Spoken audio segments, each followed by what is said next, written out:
Guys, it is 5:30 and I'm just turning on the camera now. That's because I didn't vlog at all yesterday. I'm filming a 14-week video in place of my vlog. That didn't go up today. I'm just finishing up cooking rice.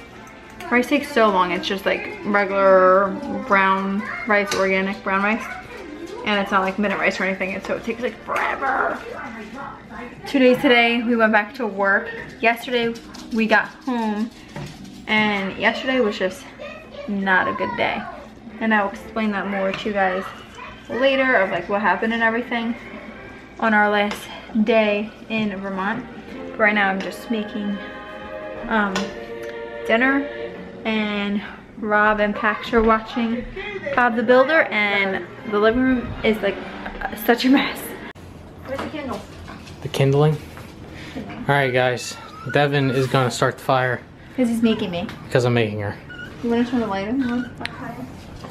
Devon's problem with starting the fire is she always tries to throw way too much. Always. I've only started a fire like a few times. But never successfully. Yes, I have one time. And I was rushing. Alright, so you can take all your kindling and put it in there just like you would create a campfire.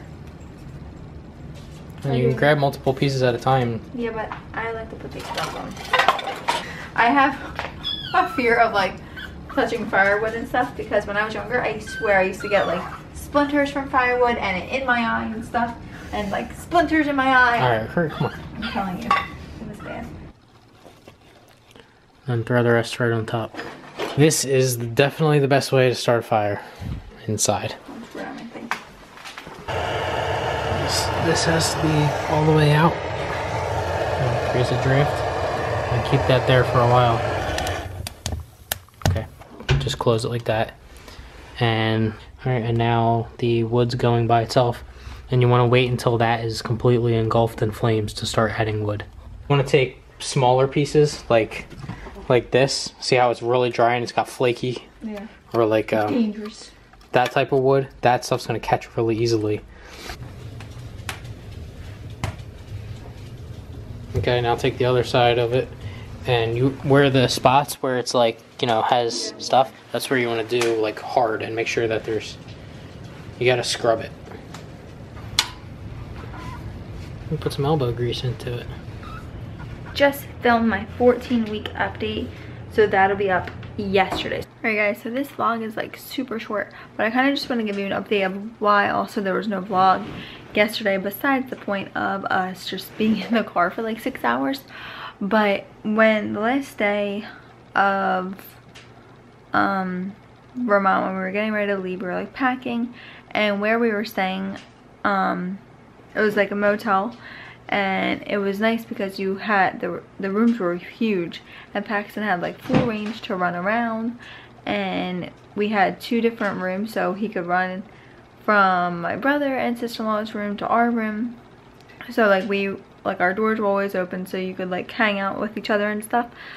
But yeah, something really sad happened to Paxton, and I was debating on whether to tell you guys because I know no matter what, people are probably going to say, you know, some things or whatever. So Paxton had a little bit of an accident, or should I say kind of a big accident.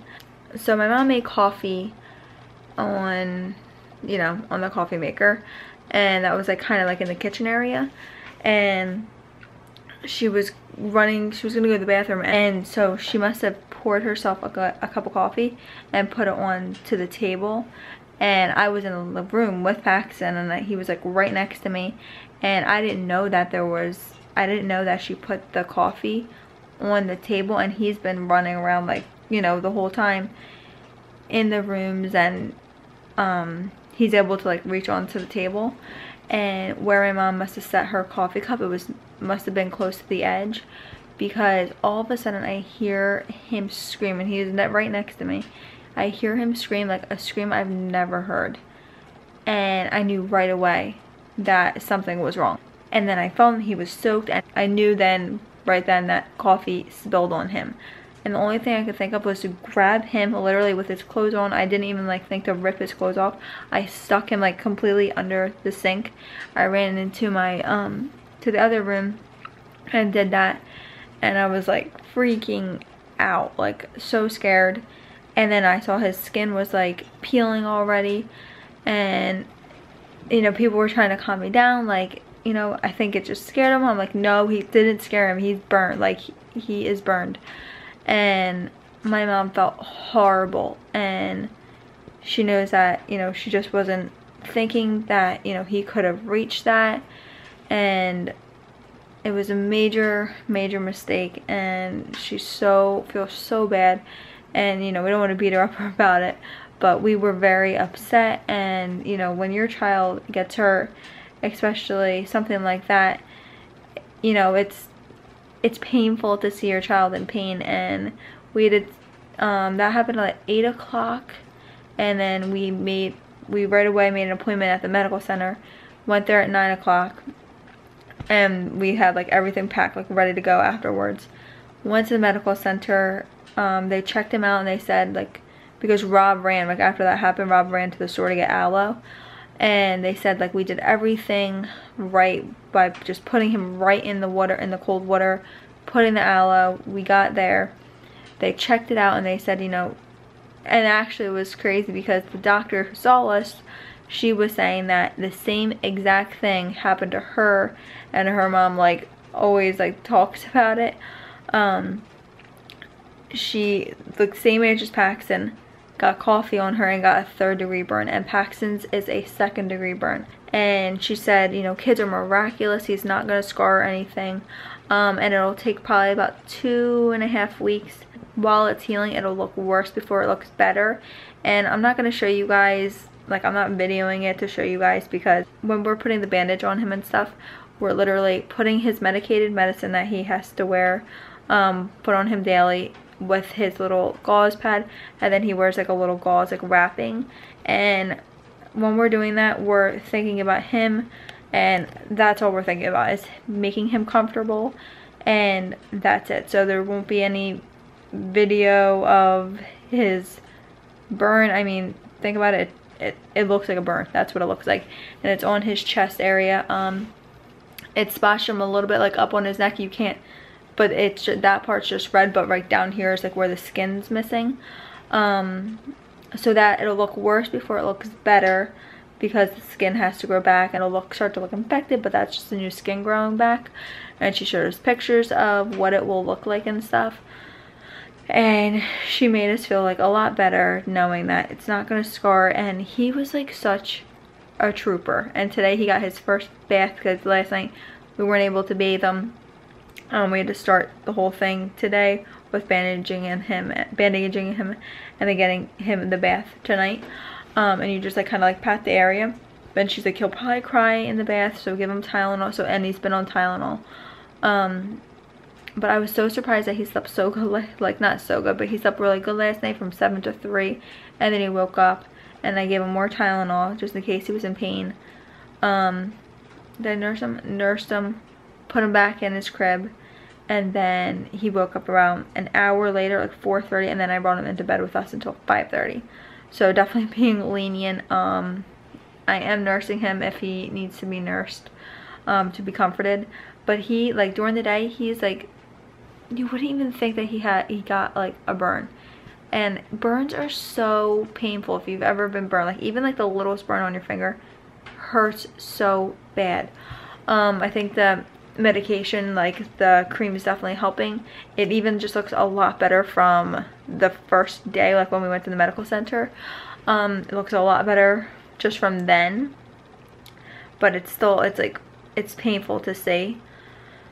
And yeah, so it's definitely, it's not fun. So we were not in the mood to vlog on the way home.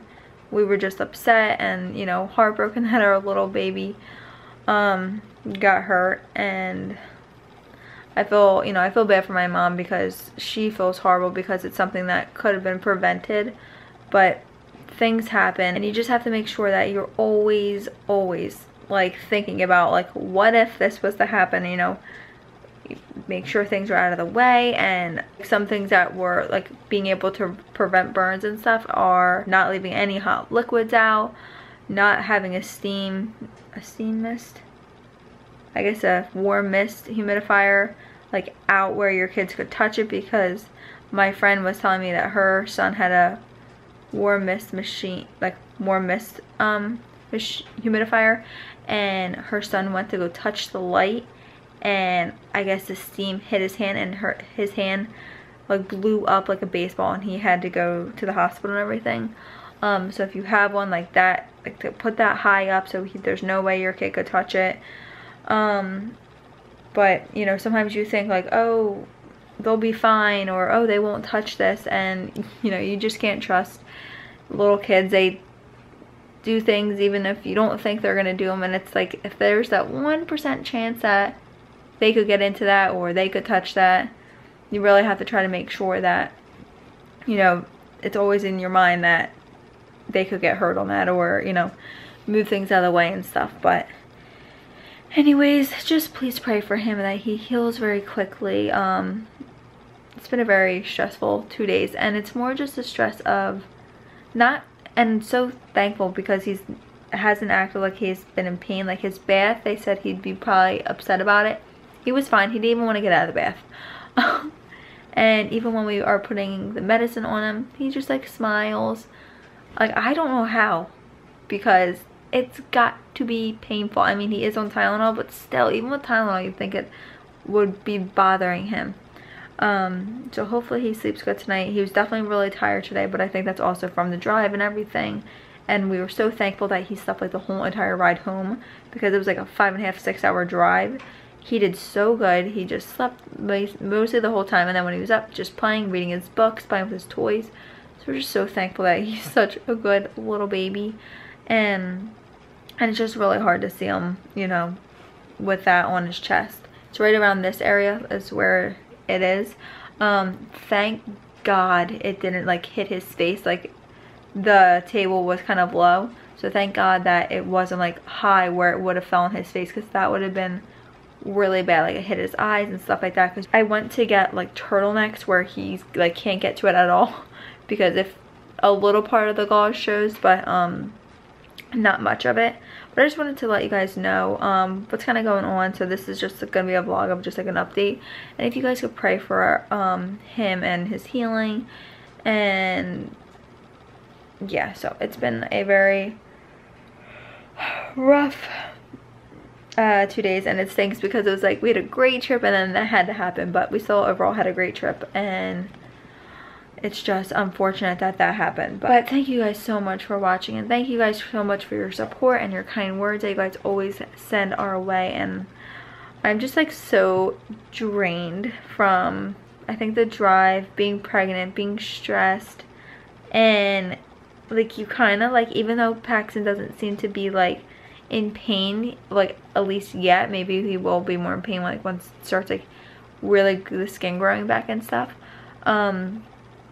But it's just very stressful and like painful to see his little chest like that, because you would do anything to like take that pain away and like make it happen to yourself instead of him. So it's just like, I feel like super drained. But alright you guys, thank you so much for watching, and I will see you tomorrow.